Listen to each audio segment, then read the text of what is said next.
ஏன்னா அவர் அவ்வளவு எதிர்த்தவங்க நாங்கள்லாம்.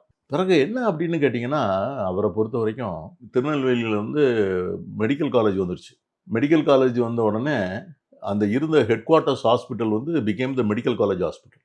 அப்போ வந்து கவர்ன்மெண்ட் ஹெட் குவார்ட்டர்ஸ் ஹாஸ்பிட்டல வேற ஒரு ஊருக்கு மாத்தணும்.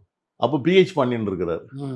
அவர் வந்து ஒரு ஆளு தனியா ஜெயிச்சிருக்கிறாரு. ஏடிஎம்கேல இருந்து எல்லாரும் தோத்து போனாங்க. அவர் மட்டும் ஜெயிச்சிருக்காரு. He was supporting Karunanidhi.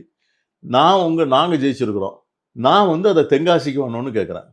அவர் வந்து சேர்மாதேவிக்கு வேணும்னு கேட்கிறாரு. 2 பேருக்குள்ள பெரிய வந்து ஒரு இது. அது நடந்துகிட்டு இருக்கு. நான் எனக்குள்ள ரீசன்ஸ சொல்றேன். அவர் சொல்லிட்டு இருக்காரு. கடைசியில ஒரு நாள் அசெம்பிளி நடந்துட்டு இருக்கும்போது, திடீர்னு வந்து சண்முகநாதன் வாசல்ல நின்னு இவர பியூன் அனுப்பிச்சு கூப்பிட விட்டாரு. வெளிய வந்தேன். ஐயா கூப்பிடுறாரு மேலன்னு. நான் இங்கேருந்து மேலே போனேன்.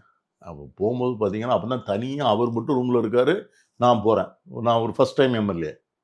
போனோனே எழுந்துச்சாரு பாருங்க. எழுந்துச்சுன்னு தான் வணக்கம் சொன்னாரு.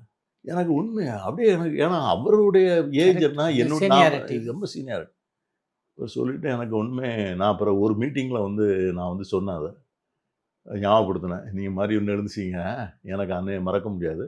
அப்ப தான் அவர் சொன்னாரு, எங்களுக்கு அதெல்லாம் பெரியார் சொல்லிக் குடுத்த பாடம்ன்னு சொன்னார். அப்போ சொன்னாரு, வேற ஒண்ணும் இல்ல. அரசு தலைமை மருத்துவமனைய தென்காசியில குடுக்குறதுக்காக நீ உத்தரவுல கையெழுத்து போட போறேன். உங்ககிட்ட சொல்லிட்டு கையெழுத்து போடணும்னு சொல்லி கையெழுத்து போட்டாரு.